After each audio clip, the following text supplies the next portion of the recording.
কুসুম এখানে 5 বছর পর? ঠিক আছে, দেখে নি আমার থেকে ভালো ছেলে কিরকম পাও। তোমার থেকে না 1000 গুণ ভালো ছেলে আমি পেয়ে যাব। এমনিও আমি তোমার সাথে আর থাকতে পারছি না। যে আমাকে রেসপেক্ট করতে পারে না সেরকম ছেলের সাথে আমি থাকবো না। তাহলে থাকো একা, বোঝো মজা গিয়ে। ঠিক আছে, আমি একাই থাকবো, কিন্তু তোমার সাথে থাকবো না। কুসুম রাস্তায় লেবু বিক্রি করছে। হয়তো এমন কোনো স্বামী পেয়েছে বউয়ের ইনকামে চলে। বলেছিল আমার থেকে নাকি বেটার ছেলে পাবে। যাই ওর কাছে, কিছু লেবু কিনে হেল্প করে দিই।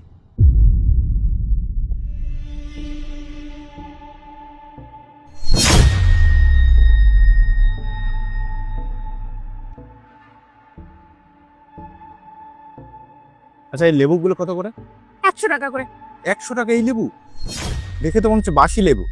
না না, একদম টাটকা। আমি সকালবেলায় নিয়ে এসেছি। আপনার যদি বিশ্বাস না হয় আপনি খেয়ে দেখুন। না না, ঠিক আছে, চলুন। দাঁড়ান না, আসলে আমার মেয়ের খুব শরীর খারাপ। আপনি যদি লেবুটা নেন তাহলে ওই টাকা দিয়ে আমি ওষুধ কিনতে পারবো। কি হয়েছে তোমার মেয়ের? ওর খুব জ্বর, কোনো কিছুই তো বিক্রি হচ্ছে না, সেই কারণে টাকাও নেই যে ওষুধ কিনতে পারবো। ঠিক আছে, যা লেবু আছে সব প্যাক করে দাও।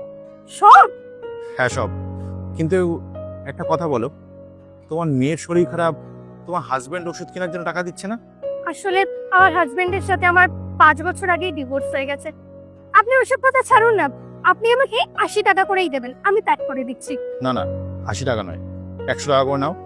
আর এ নাও 1000 টাকা।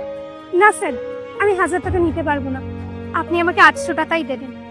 আমি কাজ করে খাচ্ছি, ভিক্ষা করতে হলে তো আমি কাজই করতাম না, আমি খেতে খেতে চাই। আপনি আমাকে 800 টাকাই দেবেন।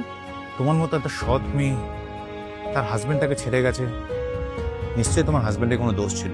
না না, আমার হাজবেন্ড তো খুব ভালো মানুষ ছিল, সময়টাই খারাপ ছিল, ওই জন্যই আমাদের ডিভোর্সটা হয়ে গেছে। সময় চেঞ্জ হতে পারে। তুমি? হ্যাঁ, তোমাকে এইভাবে দেখবো আমি কোনোদিন ভাবতে পারি না। তুমি কি ভেবেছিলে আমি অন্যজনকে বিয়ে করে সুখে সংসার করছি? এটা আমি কোনোদিনই করতে পারবো না, কারণ আমি চাইনি আমার একটা ভুল ডিসিশনের জন্য আমার মেয়ের জীবনটা নষ্ট হয়ে যাক। আমি যে কাউকে বিয়ে করে নিজের জীবনটা তো ঠিক করে নিতে পারতাম, কিন্তু আমার মেয়ের জীবনটা নষ্ট হয়ে যেত, সেই জন্যই আমি এটা করতে পারিনি। সরি। পার্ট 2 দেখতে সাবস্ক্রাইব করুন SJ সোনি ব্লগ 2M।